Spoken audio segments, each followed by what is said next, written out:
Assalamu alaikum. To commence with the glorious name of Allah Almighty, the one who has created human beings with mind and has bestowed them with the ability to explore. This is History's Lesson 1 of Class 8. The book specified for Class 8 is Window to World History.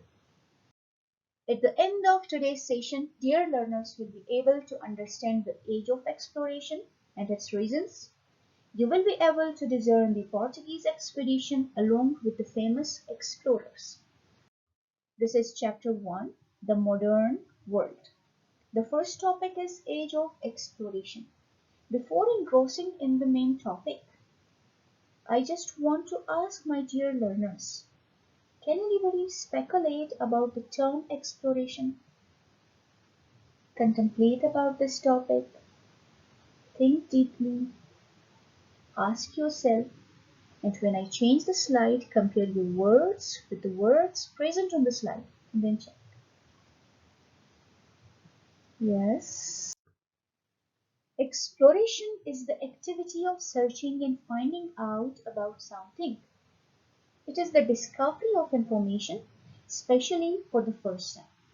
We can detect with the two terminologies, exploration and discovery. Basically, the two terms mean the same thing, finding out something which was existing before. Whereas invention is not a synonym of these two terms. Invention means to find out something, to create something which was not pre-existing. So, leading to the first topic, that is the age of exploration. It is believed that the age of exploration prevailed from 15th century to 17th century. Whereas, inshallah, in the subsequent lessons, we will discuss about the timeline sequence of the topic, that the genesis, the origin of the exploration began even in the 11th century. The European explorers, in order to expand their territories, they just sent out their explorers through sea voyages. And such voyages resulted in the discoveries. For instance, discoveries in geography, medicine, dialect, that is language, culture, and art. And all these factors are the output, the product of exploration.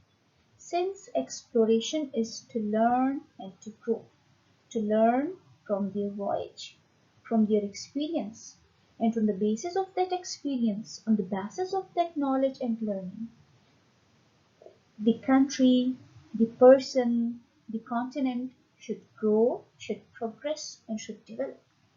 What were the reasons for exploration? As a rule of thumb, there is 3 G's. The first G is glory. The king, queen, or the emperors of Europe, they were fame lovers. They wanted to expand their territories. Therefore, they just sent their explorers to different continents of the world in search of new land. For instance, America was discovered, Florida, Mexico, Canada, etc. Second reason, we can say capture of market. The European emperors, in order to capture the market, firstly they wanted to introduce their material in the foreign market. So this exploration served as a platform, as an arena for the sake of capturing of market. Second G stands for gold.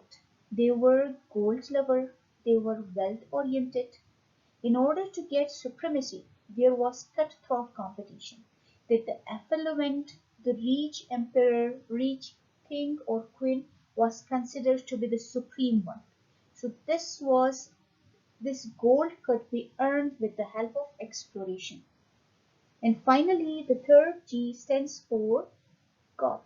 God means we can relate God with the Christianity, like propagation and promotion of Christianity. Christian religion was the main focus. Okay, now we will move towards the next slide, that is Portuguese Expedition.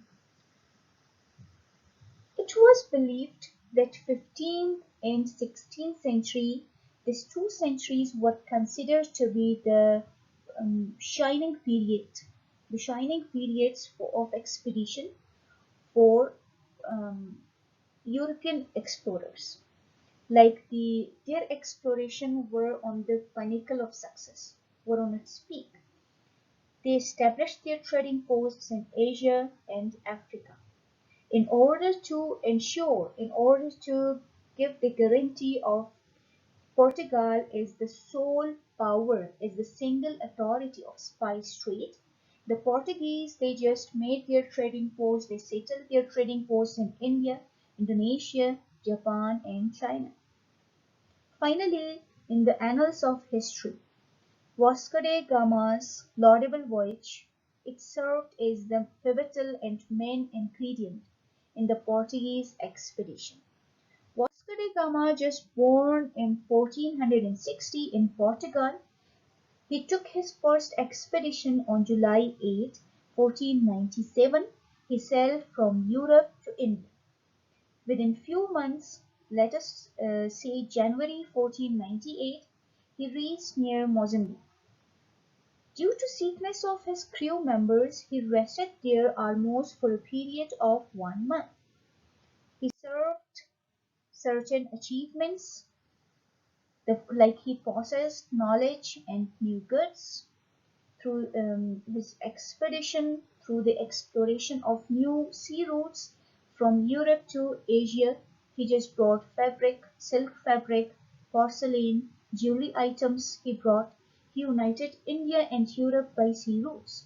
Previously, in the absence of these sea routes, almost in 12th, 13th century, trade was done in that specific area with the help of Mediterranean Sea through Ottoman Empire.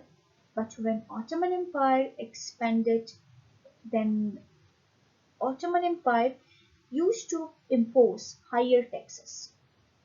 In order to avoid those taxes, Vasco da Gama, just this European explorer, introduced, or we can say explored, a new sea route from Europe to India as a path to Asia.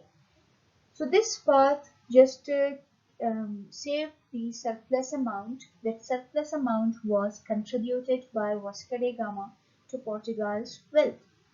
On account of all these achievements, the King of Portugal made Vasco da Gama as his advisor on Indian affairs in Portugal. He contributed in the promotion of Christianity. Lisbon, the capital of Portugal, once it was the greatest trading center of Europe because of the achievements, because of the services of Vasco da Gama. Therefore, he is known as the hero for the Portuguese. Second eminent personality in terms of European explorer, Christopher Columbus. He was born in 1451 in Italy, and he was deceased in 1506. He spent his early age in Lisbon, in the capital of Portugal. Later on, he moved to Spain and he settled there. His first voyage took place on August 3, 1492. He found new trade routes to America. Then later on, he put step on the island of Dominica in Caribbean. This was his second voyage. His third voyage was the coast of South America, whereas the coast of Central America was his last or the fourth voyage. These are the maps: North America, South America. A suggestion of mine for my dear listeners: whenever you discuss about any country, about the location, kindly just do put map in front of you in order to get a very clear picture of whatever you are reading. It's time to jot down the questions as a part of home assignment. Number 1. Write the meaning of 5 words other than the words given in the glossary. Page 2 to 4. 4 words I have already assigned you. The fifth one, you can select any one of your choice, but that should be a difficult word. First of all, what you need to do from page number 2 to page number 4, go through the pages, find out the word that the first letter should be N, it should end with R, count the blanks, then write down the word completely, then finally scribe or write down its meaning in front of the respective words. Question number 2. Use internet to search more information about Cantino World Map. Write down your answer in your words. Avoid copying the same words as it is from internet. Your creativity should be clearly visible here. I'm looking forward to having the work of responsible learners. I'm looking forward to have your queries. So best of luck. Thank you. Hafiz.